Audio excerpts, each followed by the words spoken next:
Hello student, welcome to Niket स्टूड। इस video में हम लोग देखेंगे इनकम टैक्स का new tax regime. Last video में हमने ओल्ड टैक्स रिजीम देखा था। इस वीडियो में हम लोग न्यू टैक्स रिजीम का सिलेब क्या है और उसके एग्जाम्पल को देखेंगे। तो हम लोग स्टार्ट करते हैं। New tax regime, new regime में न्यू रिजीम 0 से लेके 2.5 लाख रुपए तक की हमारा इसमें कोई भी टैक्स नहीं आता है, यानी कि नील। 2.5 लाख रुपए से लेके 5 लाख रुपए तक की हमारा आता है 5%। ये हमारा ओल्ड में भी आता था। और 5 लाख से लेके 7.5 लाख तक हमारा आता है इसमें 10%। जबकि ओल्ड रिजीम में हमारा 5 लाख के ऊपर डायरेक्ट 20% लगता था टैक्स। इसमें 5 से 7.5 तक की 10% और 7.5 लाख से हमारा 10 लाख तक की आएगा 15%। जबकि वहां पे 5 लाख के ऊपर हमारा 20% स्टार्ट हो जाता है। और फिर उसके बाद 10 लाख से लेके 12.5 लाख तक हमारा आएगा 20%। और फिर 12.5 लाख से 15 लाख तक हमारा आता है 25%। और 15 लाख अब 15 लाख हमारा आता है 30%। न्यू टैक्स रिजीम में हमें कोई भी डिडक्शन भी नहीं मिलती, यानी कि जो भी 80C, 80D, 80 जितने भी डिडक्शन होते हैं इसमें कोई भी डिडक्शन माइनस नहीं होते हैं।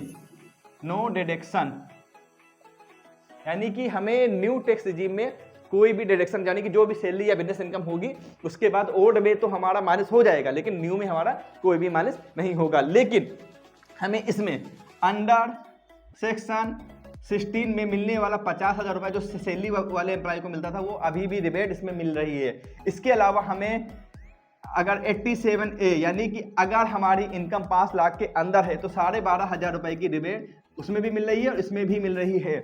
और इसके अलावा अगर हमें सैलरी एम्प्लॉय है उसको कोई भी अलाउंस मिलता है तो अलाउंस अंडर सेक्शन 10 में जो आते हैं, कन्वेंशन अलाउंस, HRA, ट्रैवलिंग, वो सभी हमें सैलरी से माइनस हो जाते हैं। इसके अलावा अंडर सेक्शन 24 में अगर हमने फर्स्ट टाइम मकान इंटरेस्ट पे लिया हुआ है लेकिन उस मकान को हमने किराए पे दिया हुआ है तो ही हमें अंडर सेक्शन 24 में डिडक्शन मिलती है। मीन्स अगर हमने मकान लिया इंटरेस्ट पे लेकिन उस मकान में हम खुद यूज कर रहे हैं तो हमें वो 2 लाख की रिबेट ओल्ड स्कीम में तो मिलती है, लेकिन न्यू स्कीम में हमें वो 2 लाख की रिबेट नहीं मिलती है। लेकिन हमने उस मकान को किराए पे दे दिया तो किराए पे दे दिया तो हमें 2 लाख की रिबेट मिलेगी। ओल्ड स्कीम में क्या है, ओल्ड स्कीम में हम अगर उस मकान में खुद भी रह रहे हैं या हमने किराए पे दिया, दोनों ही कंडीशन में हमें 2 लाख की रिबेट मिलती है। लेकिन न्यू स्कीम में जब हम किराए पे देते हैं तभी हमें रिबेट मिलता है 2 लाख की। अगर हमने किराए पे नहीं दिया है तो हमें रिबेट नहीं मिलेगी। तो यहाँ पे हमें यही ध्यान देने वाला है कि लेआउट,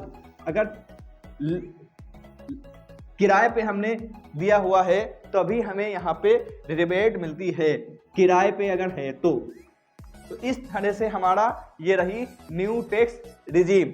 अब हम लोग इसको एक एग्जाम्पल से भी समझ लेते हैं जिसमें कि हमें ये न्यू टैक्स रिजीम ज़्यादा बेहतर से समझ में आ सके। हाँ, तो अब हम लोग इसको एग्जाम्पल से भी समझ लेते हैं। जैसे कि मान लीजिए कि हमारी इनकम 7 लाख रुपए है, यानी कि बिजनेस इनकम या सैलरी इनकम कुछ भी इनकम हमारी 7 लाख रुपए है। तो अब 7 लाख रुपए के हमें न्यू टैक्स रिजीम में चलाना है। तो अब आता है 7 लाख का 2.5 लाख रुपए तक की हमारा नील, यानी कि कोई भी टैक्स नहीं आएगा।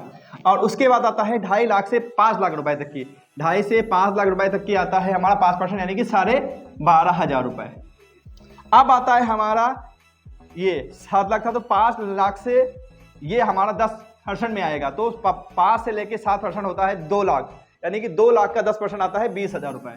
तो ये हमारा 20,000 रुपए हो गया, यानी टोटल हमारा टैक्स आएगा टोटल 32,500 रुपए। और इसके ऊपर हेल्थ एंड एजुकेशन सेस लगता है 4%, तो वो हमारा आता है 325, यानी कि 6, 12, 1300 रुपए।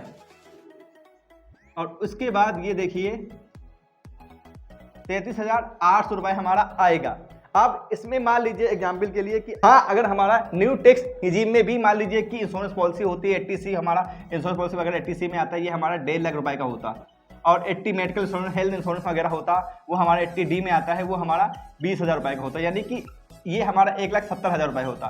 तो ओल्ड टैक्स रिजीम में तो ये माइनस होता, लेकिन न्यू टैक्स रिजीम में ये माइनस नहीं होगा। यानी कि ओल्ड में अगर होता तो ओल्ड में हम ये लोग माइनस कर देते, तो अगर हम लोग 1,70,000 इसमें माइनस कर देते हैं तो हमारा आता है 5,30,000 रुपए, यानी कि तब हमारा टैक्स आता 12,500 रुपए और बाकी का 30,000 रुपए 20%, यानी कि 6,000 रुपए। यानी कि 18,500 प्लस एजुकेशन, मोटा मोटा 19,500 समथिंग कुछ आता।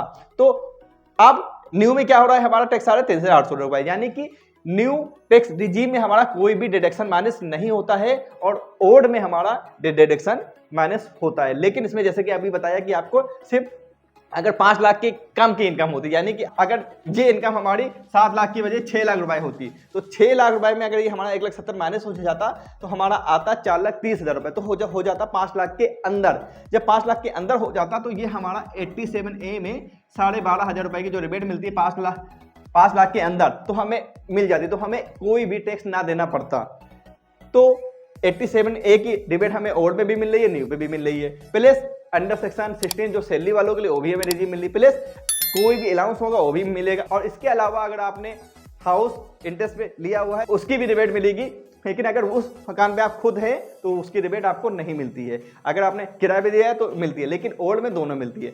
तो ये हमने आपको एक एग्जाम्पल दिया है। तो इस एग्जाम्पल से हम लोग समझ चुके हैं कि ओल्ड और न्यू टैक्स रिजीम क्या होता है। न्यू टैक्स रिजीम का स्लैब कैसा होता है, बिल्कुल सिंपल है, क्योंकि इसमें कोई भी डिडक्शन माइनस नहीं होता है और ओल्ड में हमें डिडक्शन माइनस होता है, बस दोनों में यही डिफरेंस है। तो इस वीडियो में इतना ही। नेक्स्ट वीडियो में हम लोग ओल्ड और न्यू के डिफरेंस को भी देखते हैं।